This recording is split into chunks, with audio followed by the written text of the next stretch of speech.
అందరికీ వందనాలు. ఈరోజు బైబిల్ రీడింగ్లో పార్ట్ 2లో కీర్తనల గ్రంథం నుండి 41వ కీర్తన, ప్రధాన గాయకునికి దావీదు కీర్తన.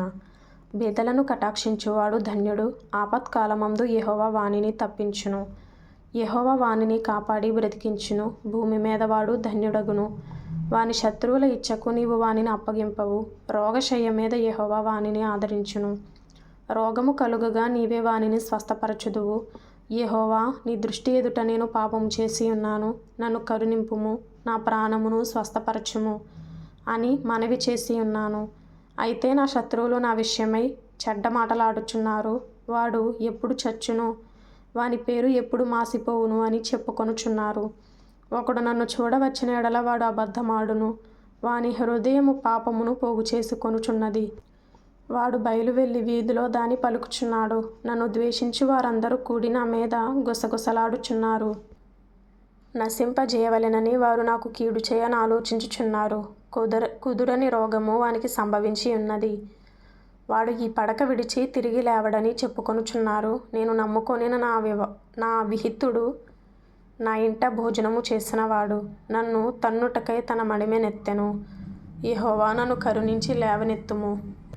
అప్పుడు నేను వారికి ప్రతీకారము చేసెదను. నా శత్రువు నా మీద ఉల్లసింపక ఉండుట చూడగా నేను నీకు ఇష్టుడనని తెలియనాయెను. నా యథార్థతను బట్టి నీవు నన్ను ఉద్ధరించుచున్నావు. నీ సన్నిధిని నిత్యము నన్ను నిలువబెట్టుదువు. ఇశ్రాయేలు దేవుడైన యెహోవా శాశ్వత కాలము నుండి శాశ్వత కాలము వరకు స్తుతింపబడును గాక. Amen, amen. కీర్తనల గ్రంథం నుండి ఇంపార్టెంట్గా అనిపించిన మాటలు: బేదలను కటాక్షించువాడు ధన్యుడు, ఆపత్కాలమందు యెహోవా వానిని తప్పించును. ఇశ్రాయేలు దేవుడైన యెహోవా శాశ్వత కాలము నుండి శాశ్వత కాలము వరకు స్తుతింపబడును గాక. Amen, amen. తరువాత మార్కు సువార్త 13వ అధ్యాయం నుండి: ఆయన దేవాలయములో నుండి వెలుచుండగా ఆయన శిష్యులలో ఒకడు, బోధకుడా, ఈ రాళ్ళు ఎలాంటివో, ఈ కట్టడములు ఎలాంటివో చూడుమని ఆయనతో అనెను. అందుకు యేసు, ఈ గొప్ప కట్టడములు చూచుచున్నావే, రాతి మీద రాయి ఒకటి అయినా ఇక్కడ నిలిచి ఉండకుండా పడద్రోయబడునని అతనితో చెప్పాను.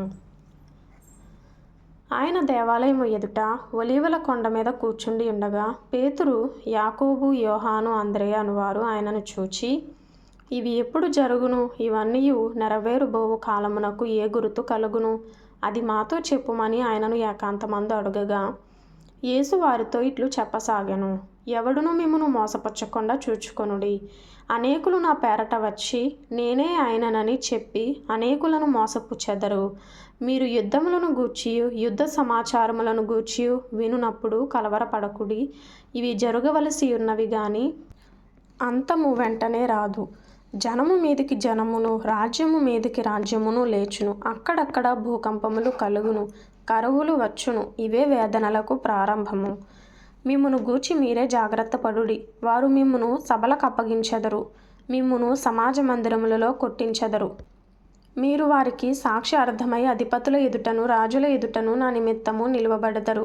సకల జనములకు సువార్త ముందుగా ప్రకటింపబడవలెను. వారు మిమ్మును అప్పగించుటకు కొనిపోవునప్పుడు మీరు ఏమి చెప్పుదుమా అని ముందుగా చింతింపకుడి. ఆ గడియలోనే మీకేది ఇయ్యబడునో అదే చెప్పుడి. చెప్పువాడు పరిశుద్ధాత్మయే గాని మీరు కారు. సహోదరుడు సహోదరుని, తండ్రి కుమారుని మరణమునకు అప్పగింతురు. కుమారులు తల్లిదండ్రుల మీద లేచి వారిని చంపింతురు. నా నామము నిమిత్తము అందరి చేత మీరు ద్వేషింపబడుదురు. అంతము వరకు సహించిన వాడే రక్షణ పొందును. మరియు నాశనకరమైన హేయ వస్తువు నిలువరాని స్థలమందు నిలుచుట మీరు చూచినప్పుడు చదువువాడు గ్రహించుగాక. యూదయలో ఉండువారు కొండలకు పారిపోవలను. మిద్దె మీద ఉండువాడు ఇంటిలో నుండి ఏదైనాను తీసుకుని పోవుటకై దిగి అందులో ప్రవేశింపకూడదు. పొలములో ఉండువాడు తన వస్త్రము తీసుకొని పోవుటకు ఇంటిలోనికి తిరిగి రాకూడదు. అయ్యో, ఆ దినములలో గర్భిణులకును పాలిచ్చు వారికిని శ్రమ. అది చలికాలమందు సంభవింపకుండవలెనని ప్రార్థించుడి. అవి శ్రమగల దినములు. దేవుడు సృజించిన సృష్టి ఆది నుండి ఇది వరకు అంత శ్రమ కలుగలేదు, ఇక ఎన్నడూనూ కలుగబోదు. ప్రభువు ఆ దినములను తక్కువ చేయని ఎడల ఏ శరీరియు తప్పించుకొనకపోవును. ఏర్పరచబడిన వారి నిమిత్తము, అనగా తాను ఏర్పరచుకొనిన వారి నిమిత్తము ఆయన ఆ దినములను తక్కువ చేసెను. కాగా ఇదిగో క్రీస్తు ఇక్కడనున్నాడు, అదిగో అక్కడనున్నాడు అని ఎవడైనను మీతో చెప్పిన ఎడల నమ్మకుడి. ఆ కాలమందు అబద్ధపు క్రీస్తులను అబద్ధపు ప్రవక్తలను వచ్చి సాధ్యమైన ఎడల ఏర్పరచబడిన వారిని మోసపుచ్చుటకై సూచక క్రియలను మహత్కార్యములను అగపరచెదరు. మీరు జాగ్రత్తగా ఉండుడి. ఇదిగో సమస్తమును మీతో ముందుగా చెప్పియున్నాను. ఆ దినములలో ఆ శ్రమ తీరిన తరువాత చీకటి సూర్యుని కమ్మును, చంద్రుడు తన కాంతిని ఇయ్యడు, ఆకాశము నుండి నక్షత్రములు రాలును, ఆకాశమందలి శక్తులు కదిలింపబడును. అప్పుడు మనుష్య కుమారుడు మహాప్రభావముతోనూ మహిమతోనూ మేఘారూఢుడై వచ్చుట చూచెదరు. అప్పుడాయన తన దూతలను పంపి భూమి అంతము మొదలుకొని ఆకాశాంతము వరకు నలుదిక్కుల నుండి తాను ఏర్పరచుకొనిన వారిని పోగు చేయించును.